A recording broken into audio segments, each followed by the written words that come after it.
아멘. 네, 여러분 반갑습니다. 오늘 하루도 최선을 다해서 또 각자의 역할을 다 하시고 지금 이 자리에 오신 또 유튜브를 통해서 인터넷으로 예배를 드리고 계신 모든 분들을 진심으로 환영하고요. 오늘 하루 정말 고생 많으셨습니다. 저도 고생 많았습니다. 오늘 유난히 회의가 많아서 되게 긴 하루를 보내고 이 자리에 온 것 같습니다. 그 PPT 좀 부탁드릴게요. 그 이 메인 화면이 혹시 어딘지 아시나요?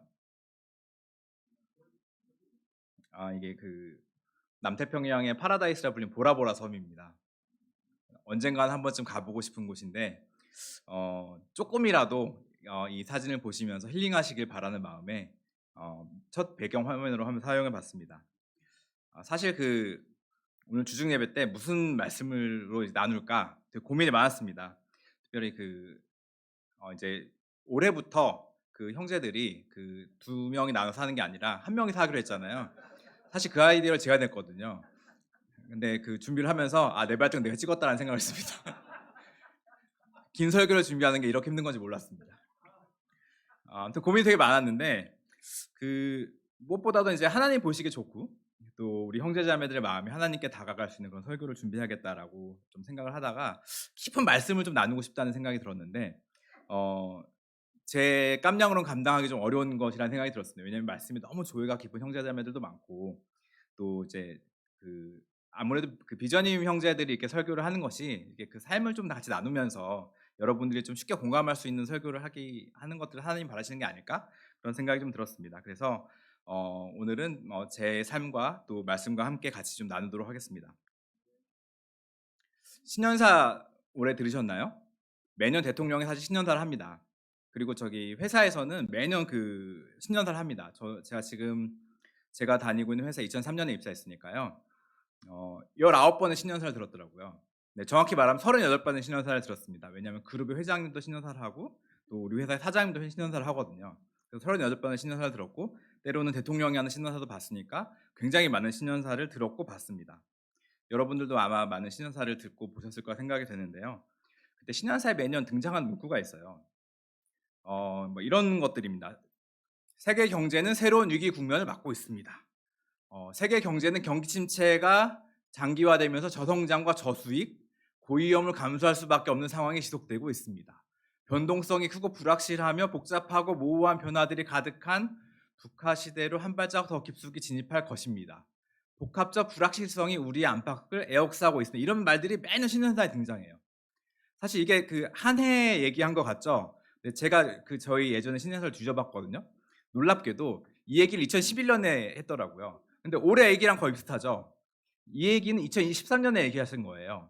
그리고 이거는 2018년. 이건 올해. 근데 놀랍게도 10년 전이나 12년 전이나 똑같죠. 제가 모르긴 몰라도 20년 전 신년사도 똑같았을 거예요.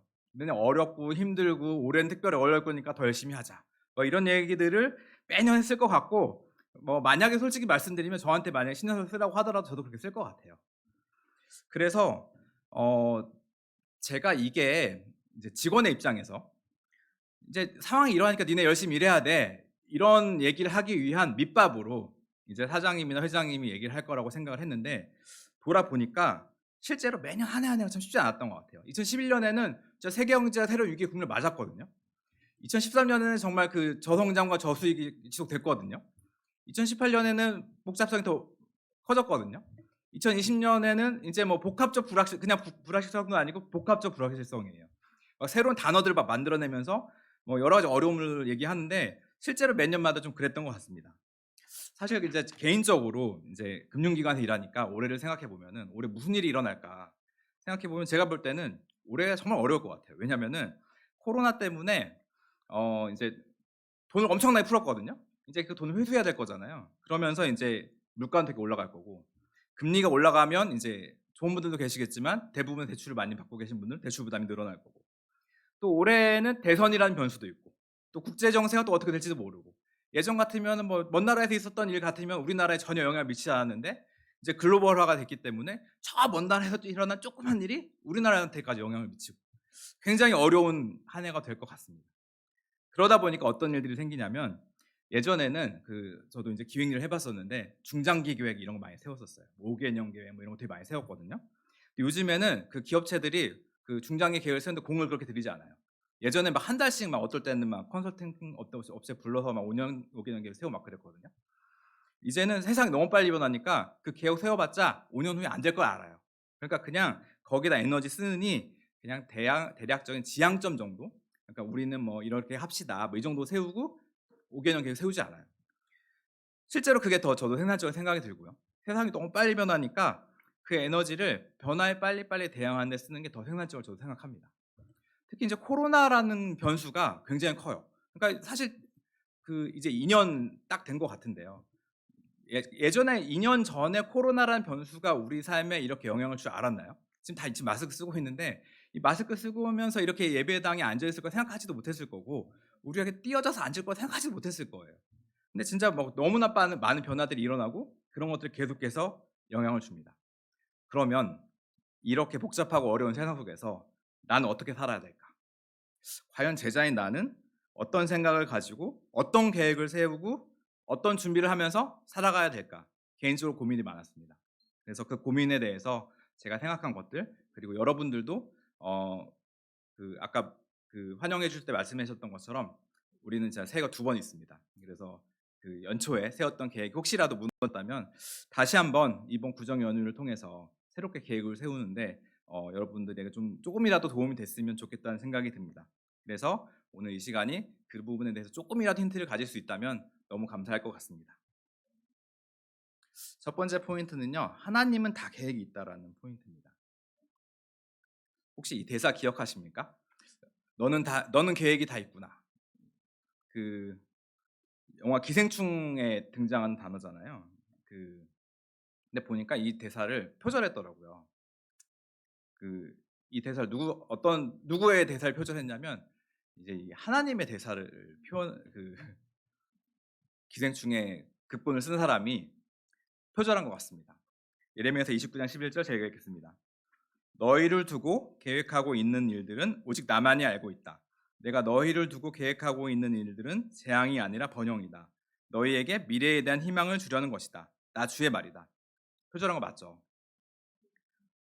하나님이 수천 년 전에 이 대사를 말씀하셨고 어 요점은 하나님 다 계획이 있다는 거예요. 실제로 이 구절은 여러분 모두 너무나 많이 읽으셨을 것 같습니다. 만약에 이렇게 이런 상상을 해 봤는데 성경책을 읽을 때 내가 읽은 곳이 막 이렇게 너덜너덜해진다. 또는 앱으로 보잖아요. 앱으로 볼 때 앱으로 본 부분이 뭔가 다른다라고 생각하면 아마 이 구절이 있는 부분은 아마 너덜너덜해졌을 것 같아요. 정말 많이 읽었고 저 또한 성경 공부 시작할 때 맨 처음 봤던 구절이 이 구절입니다. 그리고 이 구절이 굉장히 큰 동기부여가 됐던 것 같아요. '아 진짜 하나님이 주시려는 저 미래에 대한 희망, 번영 그게 과연 뭘까?' 그리고 성경 공부할 때도 권하잖아요. 실제로 하나님이 갖고 계시니까 한번 찾아보자고. 우리가 성경 공부 통해 찾아보고 또 이걸 통해서 발견할 수 있다고 확신을 가지고 얘기하잖아요. 근데 질문이 하나 있습니다. 실제로 제사님 이제 오래 사셨잖아요. 대부분 이제 뭐 꽤 오랜 기간 동안 사셨을 건데 실제로 이 구절처럼 내가 성경 공부할 때 가졌던 그 설레임처럼 하나님이 여러분 한 명 한 명의 삶에 번영을 주고 계시고 미래에 대한 희망을 주고 계신가요? 확신이 없는 대답도 느껴지는 것 같고 네 머릿속으로 대답하는 대답도 느껴지는 것 같고 여러 가지 대답들이 느껴지는 것 같습니다.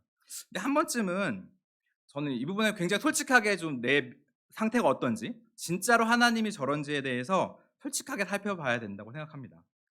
습관적으로 그냥 '주님이 많이 주셨다. 너무 감사하다.' 이게 아니라 진짜로 내 삶에서 하나님이 나한테 번영을 주셨는지 또는 미래에 대한 희망을 주고 계신지를 정말 솔직하게 한 번쯤 돌아볼 필요가 있다고 봐요.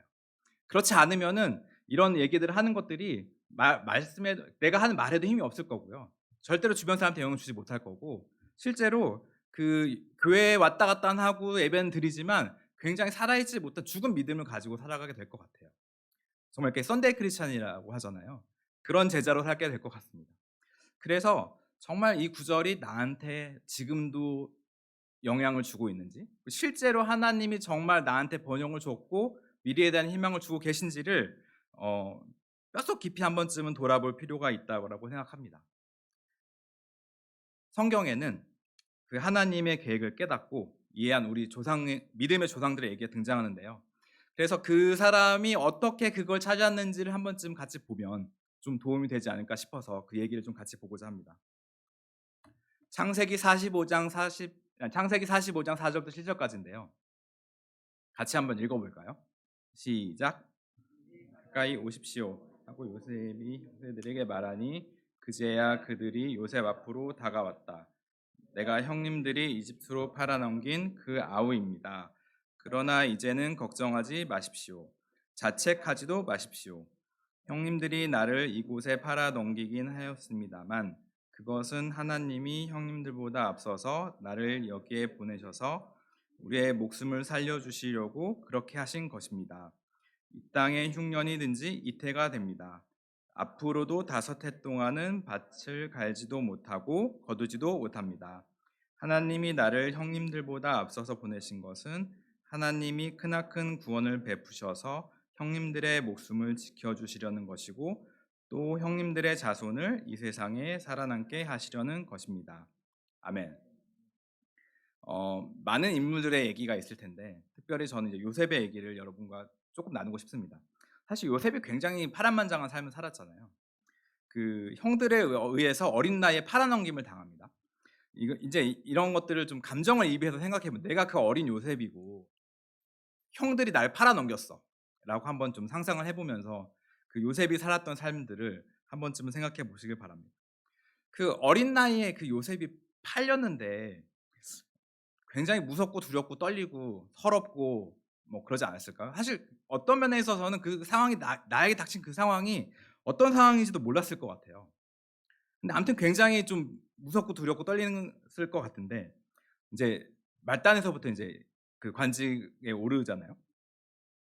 사실 인제 이것도 성경에 굉장히 함축적으로 나와 있는데 지금도 보면은 그 신입사원들도 인제 저희도 회사에 들어오거든요. 그러면은 그 똘똘하다고 뽑은 신입사원들은 일단 신입사원은 신입사원이에요. 막 이렇게 막 되게 학벌도 좋고 오면 다 신입사원이에요. 굉장히 어리버리하고 어리숙하고 사실 요셉도 그 사회생활의 시작이 굉장히 어리버리하고 힘들고 그랬을 것 같아요. 근데 어찌 됐든지 간에 요셉이 그런 어려움을 다 극복하고 제일 높은 자리에 올라갑니다. 근데 그 올라간 그 순간에 다 잘 아시다시피 모함을 당하잖아요.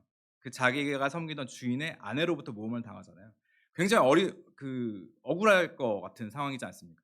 또 제일 높은 자리에 올랐는데 또 그렇게 주인에게 충성을 당했는데 다했는데 억울함을 당해서 이제 감옥에 갇힙니다. 그러니까 만약에 인제 감옥에 갇혔다 그러면 사실 거의 끝 아니에요? 감옥에 갇혔다고 생각해 보면은 그러니까 뭐 그런 일이 저한테 생기지 않을 거라 생각하지만 만약에 감옥에 갇혔다. 그러면은 거기서 느낄 좌절감은 정말 밑도 끝도 없을 것 같습니다. 사실 요셉이 감옥에까지 갇혀요. 그러니까 한순간에 인제 제일 높은 곳에 바다로 떨어진 거죠. 근데 그 감옥에서의 고난과 역경도 극복하고 일어나서 인제 이집트 총리 자리까지 오릅니다. 그리고 나서 그가 자기한테 있었던 그 어려움들이 왜 있었는지를 어느 순간 깨달은 것 같아요. 그래서 인제 그 형들에게 인제 하는 얘기인 거죠.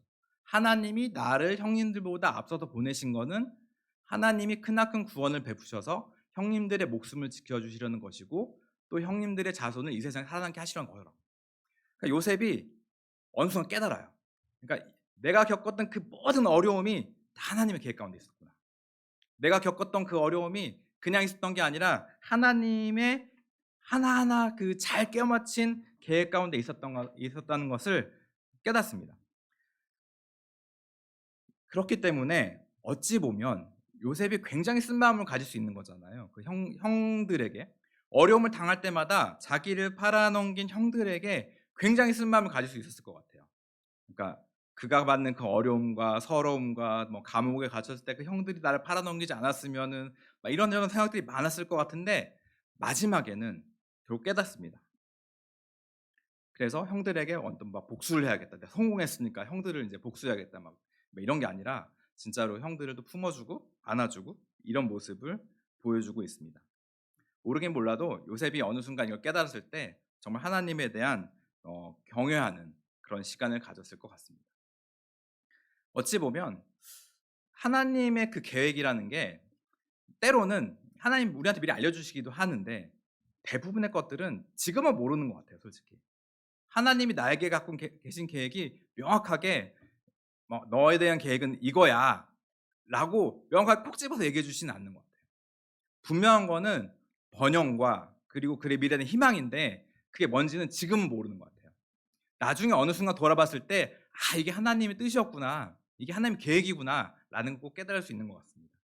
그렇기 때문에 중요한 거는 하나님이 그 미래에 대한 번영과 희망을 주실 번영과 미래에 대한 희망을 주실 것이라는 그 믿음을 끝까지 붙들고 살아가는 것인 것 같습니다. 그 계획이 구체적이지 않더라도 계속해서 그 믿음을 바라보고 한 걸음 한 걸음 걸어가는 것이 우리의 도래이고 어느 순간 요셉처럼 그렇게 깨닫는 날이 올 거예요. 그러면 그동안에 있었던 어려움들 그 어려운 마음들이 다 풀리면서 하나님을 경외하는 그런 시간들이 분명히 올 거라 믿습니다. 제 얘기를 좀 하겠습니다. 제 얘기를 들으면 조금 재수 없다고 생각하실 수 있어요. 근데 그 재수 없다고 생각하지 마시고 '아 저 형제는 저렇게 느끼고 있구나.'라고 생각해 주시면 좋을 것 같습니다. 그 제가 대학교 3 학년 때 그러니까 1999 년부터 인제 크리스찬으로 살기 시작했으니까요. 그 제가 올해 47이 됐거든요. 딱 반입니다. 올해가 제자로 산 3 반, 제자가 아닌 삶으로 산 3 반. 딱 반절인데요. 그 세례받고 나 얼마 안 돼서 그 캐나다의 중부에 있는 그 위니펙이라는 도시에 교환학생을 제가 가서 거기서 제자 삶을 살았습니다. 그 그 영크리스찬 시절을 보낸 거죠.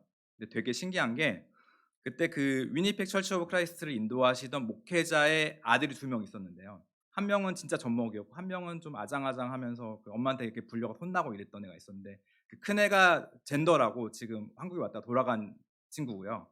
한 명이 지금 게브리엘이라고 지금 그 열심히 우리 국제부에서 인턴으로 국제부에서 지금 인턴은 아니고 섬기고 있는 형제입니다. 굉장히 역할을 잘하고 있는데 그 애들이 갓난이었었어요. 진짜 그 게브리엘은 정말 젖먹이었고 되게 신기한 인연이죠.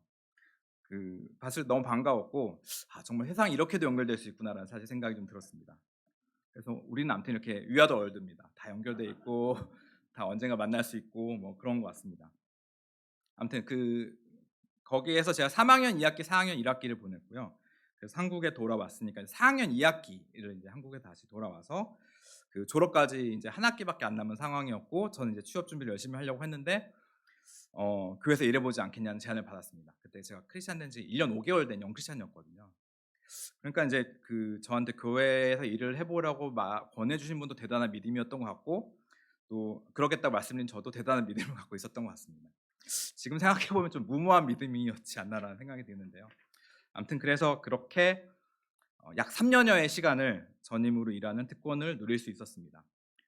그리고 나서 인제 여러 가지 상황 때문에 좀 인제 전임을 그만두고 취업을 해야 되는 상황이었는데 그때가 인제 2003 년이었으니까요. 그 대학 근무 타임이 2003 년이었으니까 그때는 취업 시장이 지금처럼 이렇게 힘들지 않았어요. 그래서 저는 인제 그만두고 인제 이력서를 내면 당연히 어딘가는 되겠지 싶었는데 다 떨어졌습니다. 나중에 한 사실인데 제가 토익 점수가 없었거든요, 취업할 생각이 없었으니까. 그러니까 저는 꽈락이었던 거예요. 그러니까 온라인으로 접수를 받으면 이제 뭐 어디 뭐 칸들이 다 채워졌어야 되잖아요. 전 거기에 빵꾸가 나 있으니까 전 꽈락이었던 거예요.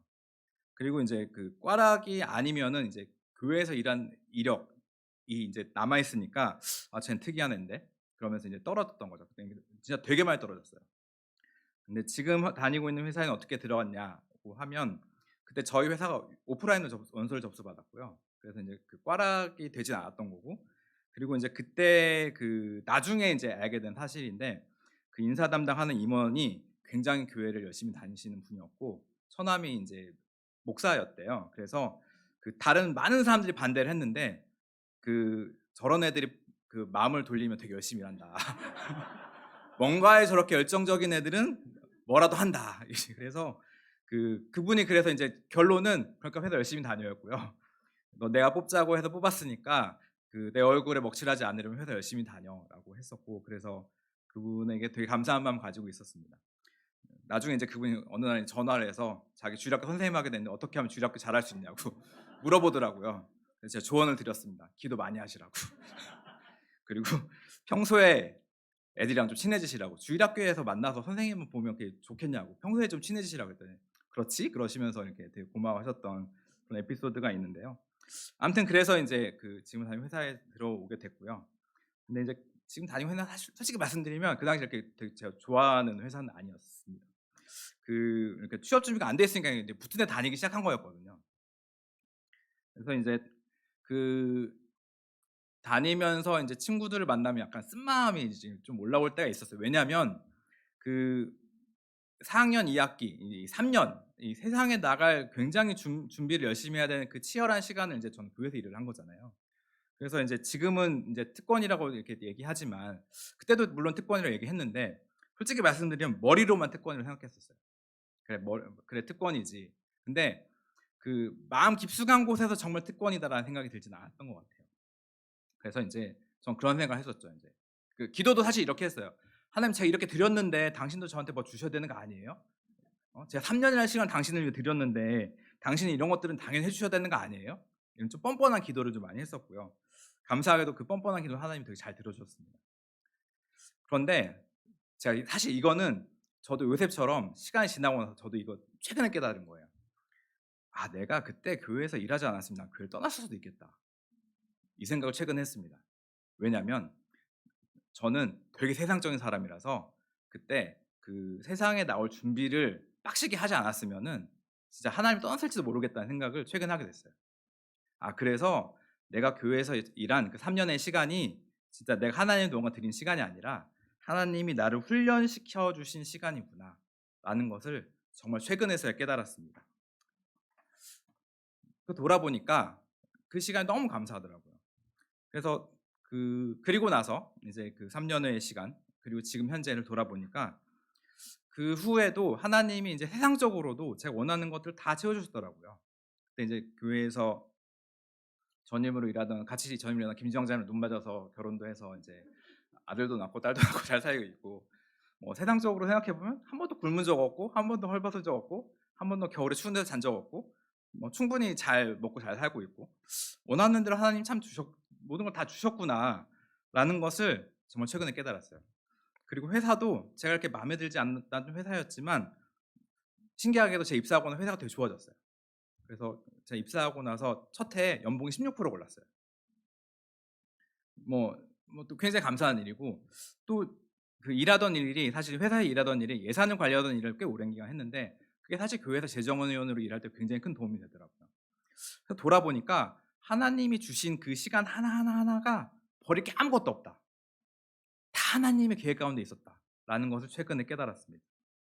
하나님이 나는 그때는 몰랐는데 그 당신의 계획대로 제 삶을 인도하셨고 제 삶을 하나하나 당신의 계획대로 스텝 바이 스텝 움직이고 계셨던 것을 깨닫고 있습니다.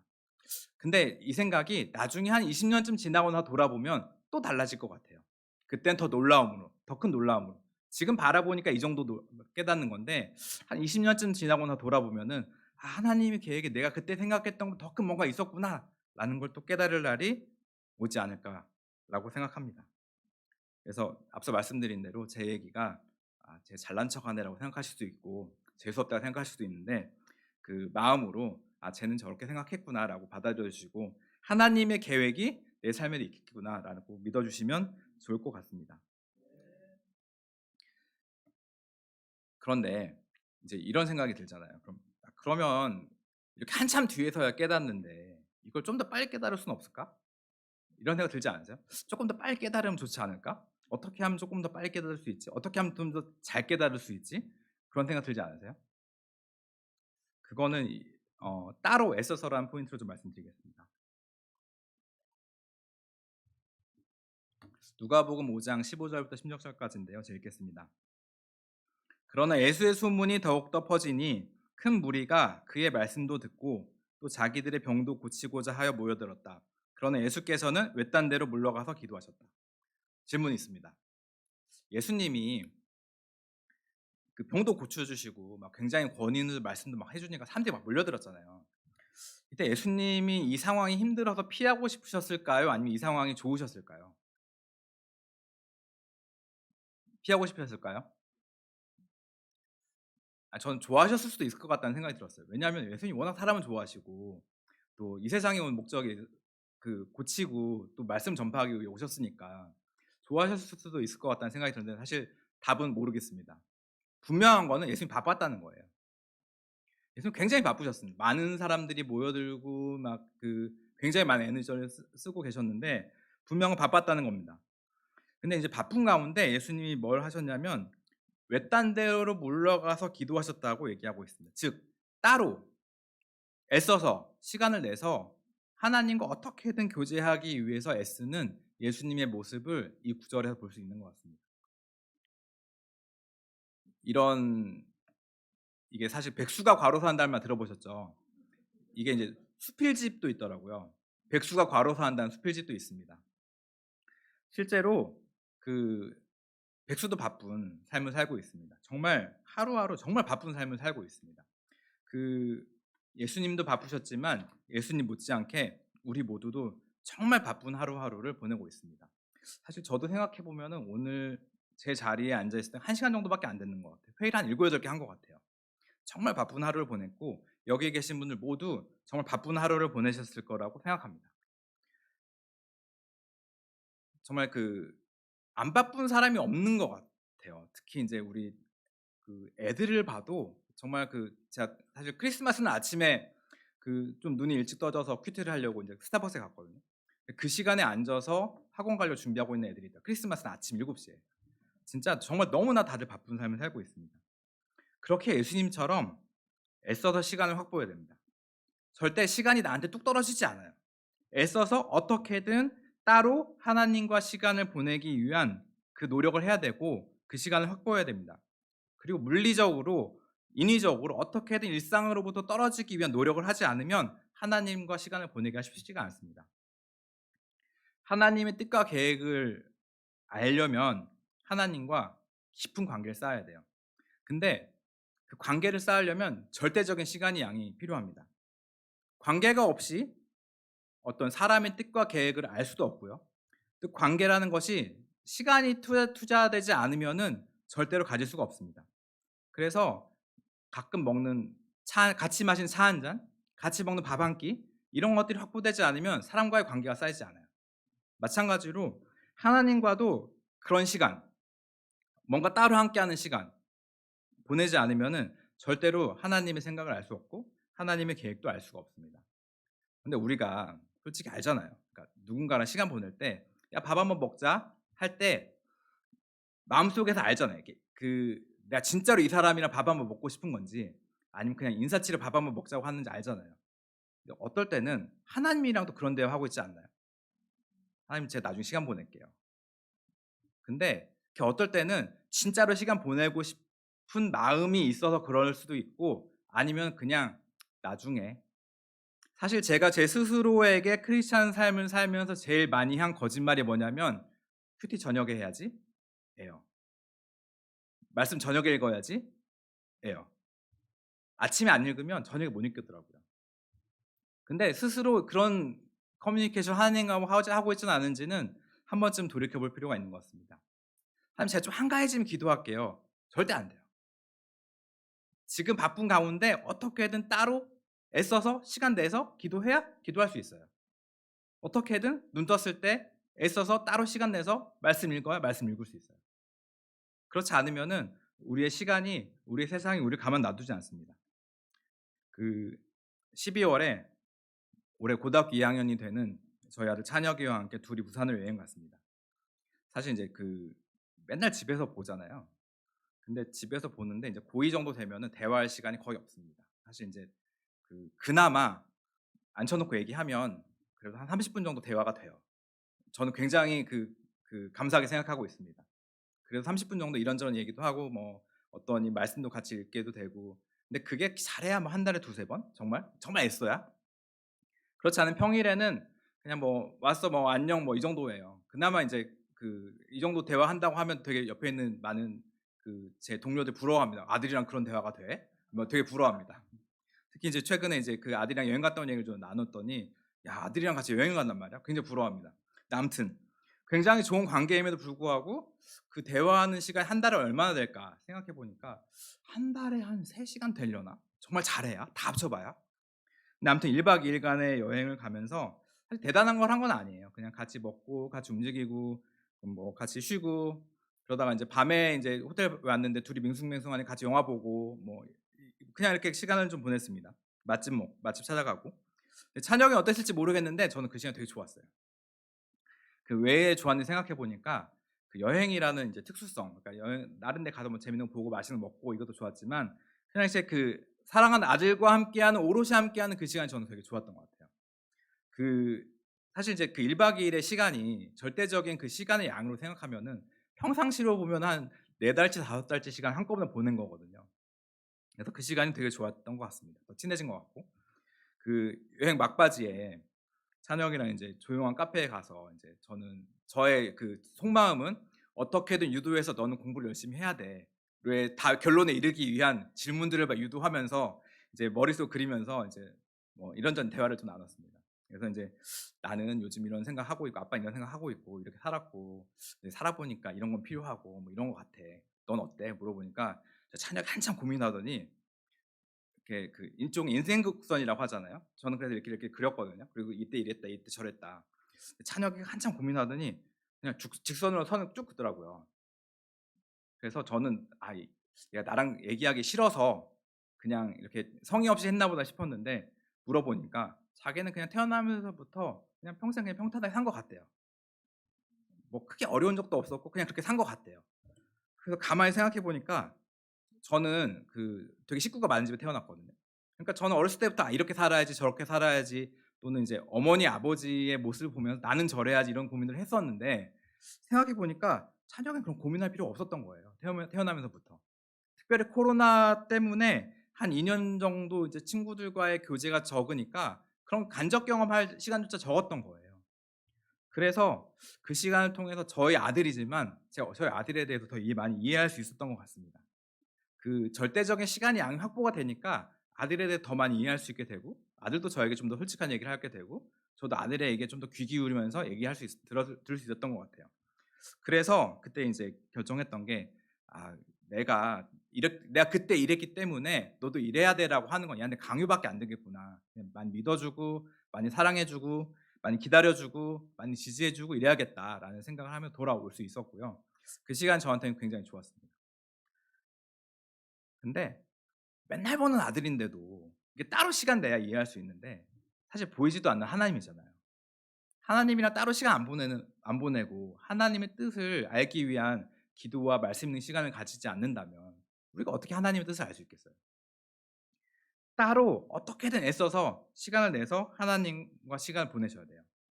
그래야 하나님의 뜻과 계획을 알 수 있을 것 같습니다. 요셉이 하나님의 그 뜻과 계획을 알기까지 성경에 나와 있지는 않지만 하나님과 얼마나 많은 시간을 보냈겠어요. 얼마나 많이 쓴마음도 얘기하고 얼마나 많이 당신의 뜻을 알려 달라고 얘기하고 얼마나 많이 기도했겠어요. 그런 그 결과물이 결국에는 '아 이런 계획이 있었구나.' 깨달을 수 있었고 마음에 쌓인 그 모든 어려움을 다 내려놓을 수 있는 그런 근간이 되지 않았나 싶습니다.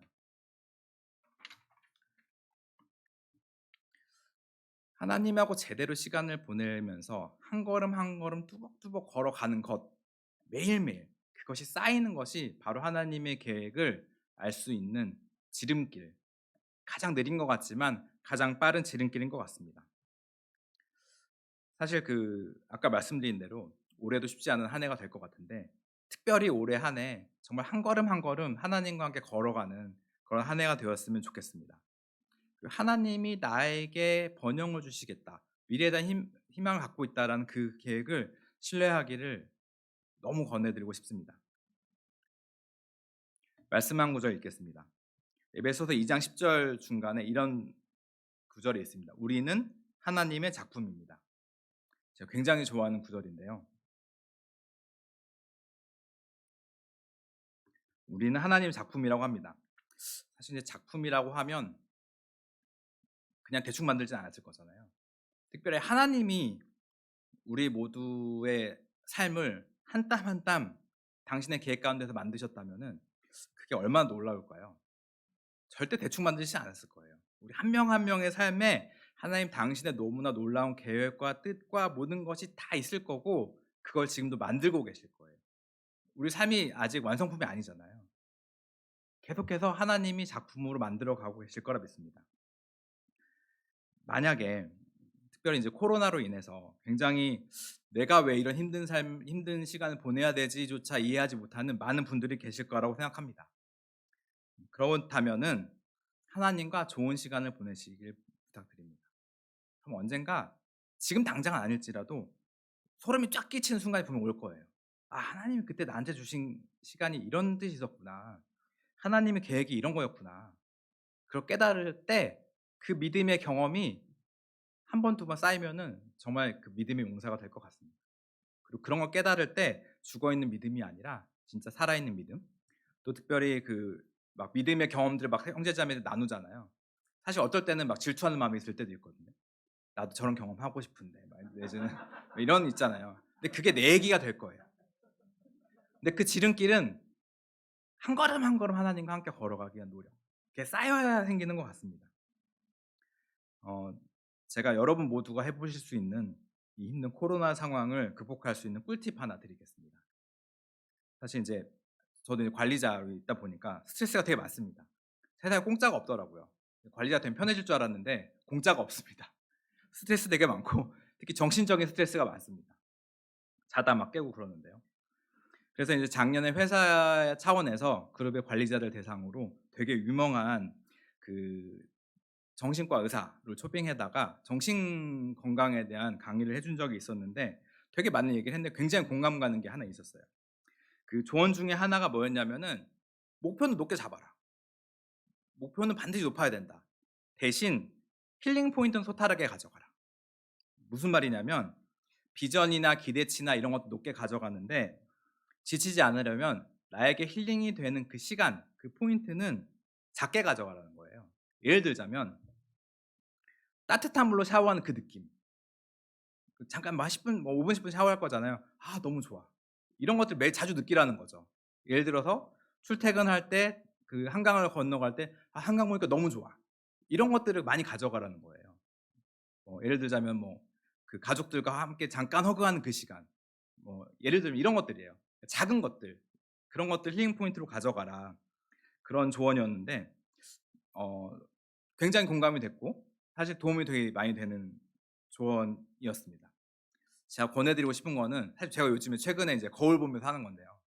아침에 세수하고 나서 거울 보면서 '나는 하나님의 작품이야.' 이렇게 스스로 쓰다보면서 하나님이 내가 하나님의 작품이라고 한 번쯤은 세뇌시켜 보는 거예요. 세뇌가 아니라 실제로 하나님이 "난 하나님의 작품이다."라고 말씀해 주고 계실 겁니다. 그렇게 생각하면 그 나의 그 모든 시간들 하나하나가 하나님의 너무 놀라운 계획 가운데 있는 것을 알게 되고 자신감이 생길 거예요. 그리고 어떤 일을 당하더라도 그게 '정말 하나님은 계획 가운데 있구나.'라는 거를 깨닫게 될 것 같습니다. 말씀을 마치려고 하는데요. 하나님은 다 계획이 있으세요. 이걸 믿으셔야 돼요. 내 삶의 계획이 있다. 그 다른 사람 아니라 내 삶의 계획이 있다. 특별한 계획이 있다. 믿으셔야 되고 또 그 계획을 알기 위해서는 따로 특별히 애써서 절대적인 시간의 양을 확보하셔야 돼요. 절대적인 시간의 양이 확보되지 않으면 하나님의 계획을 알 수가 없습니다. 우리가 하나님 작품이기 때문에 우리 삶 하나하나에 하나님의 섬세한 터치가 분명 있을 겁니다. 마지막으로 슬라이드는 없는데 말씀 한 구절 읽겠습니다. 출애굽기 34절 6절인데요. 주님께서 모세의 앞으로 지나가시면서 선포하셨다. 나 주는 자비롭고 은혜로우며 노하기를 더디하고 한결같은 사랑과 진실이 풍성한 하나님이다. 하나님이 스스로가 어떤 분인지를 알려주셨거든요. 실제로 그런 분이시에요. 믿고 여러분 삶에서 정말 하나님의 계획과 또 하나님이 가지고 있는 뜻을 찾아보는 특히 이번 구정 연휴 기간 동안에 한 번쯤은 그 내 믿음의 삶을 돌아보면서 하나님이 어떤 계획을 가지셨는지를 한번 찾아보는 그런 시간을 가지시면 너무 좋을 것 같습니다. 네, 마치겠습니다.